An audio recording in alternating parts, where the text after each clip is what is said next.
പുരാതന റോമൻ സാമ്രാജ്യത്തിന്റെ പ്രൗഢിയുടെയും നിർമ്മാണ വൈദഗ്ധ്യത്തിന്റെയും പ്രതീകമായ ഇത് ലോകത്തിലെ 7 അത്ഭുതങ്ങളിൽ ഒന്നാണ്.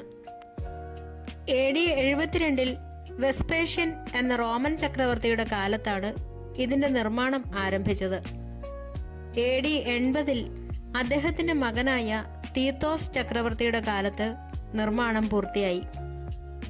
ഫ്ലാവിയൻ രാജവംശത്തിന്റെ കാലത്ത് നിർമ്മിക്കപ്പെട്ടതിനാൽ ഇതിനെ ഫ്ലാവിയൻ ആംഫി തിയേറ്റർ എന്നും വിളിക്കുന്നു. കോൺക്രീറ്റും കല്ലുകളും ഉപയോഗിച്ചാണ് ഈ കൂറ്റൻ നിർമ്മിതി പൂർത്തിയാക്കിയത്.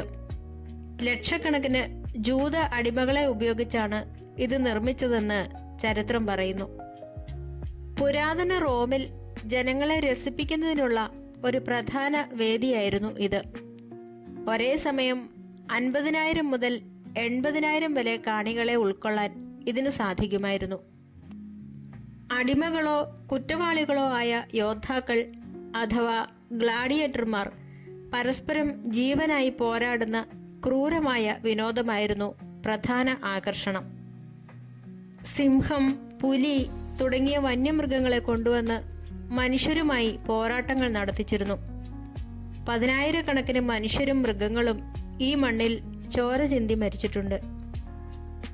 പ്രശസ്തമായ ചരിത്ര യുദ്ധങ്ങളുടെ പുനരാവിഷ്കാരങ്ങളും റോമൻ പുരാണങ്ങളെ അടിസ്ഥാനമാക്കിയുള്ള നാടകങ്ങളും ഇവിടെ നടന്നിരുന്നു. AD 5-ാം നൂറ്റാണ്ടോടെ റോമൻ സാമ്രാജ്യത്തിന്റെ തകർച്ചയും ക്രിസ്തുമതത്തിന്റെ സ്വാധീനവും കാരണം ഗ്ലാഡിയേറ്റർ മത്സരങ്ങൾ നിരോധിക്കപ്പെട്ടു.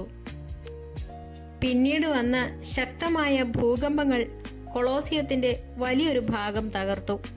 കൂടാതെ പള്ളികളും കൊട്ടാരങ്ങളും പണിയാനായി ഇതിലെ കല്ലുകൾ ആളുകൾ കടത്തിക്കൊണ്ടു പോവുകയും ചെയ്തു. പുരാതന റോമൻ എഞ്ചിനീയറിംഗിന്റെയും വാസ്തുവിദ്യയുടെയും ഏറ്റവും മികച്ച ഉദാഹരണമാണ് കൊളോസിയം. AD 1-ാം നൂറ്റാണ്ടിൽ നിർമ്മിക്കപ്പെട്ടിട്ടും ഇന്നും ഇതിന്റെ വലിയൊരു ഭാഗം അവശേഷിക്കുന്നു എന്നത് അന്നത്തെ നിർമ്മാണ വൈദഗ്ധ്യത്തിന്റെ തെളിവാണ്. മറ്റു പല പുരാതന തിയേറ്ററുകളും അർദ്ധവൃത്താകൃതിയിൽ ആയിരുന്നപ്പോൾ കൊളോസിയം ഒരു അണ്ഡാകൃതിയിലാണ് നിർമ്മിച്ചത്.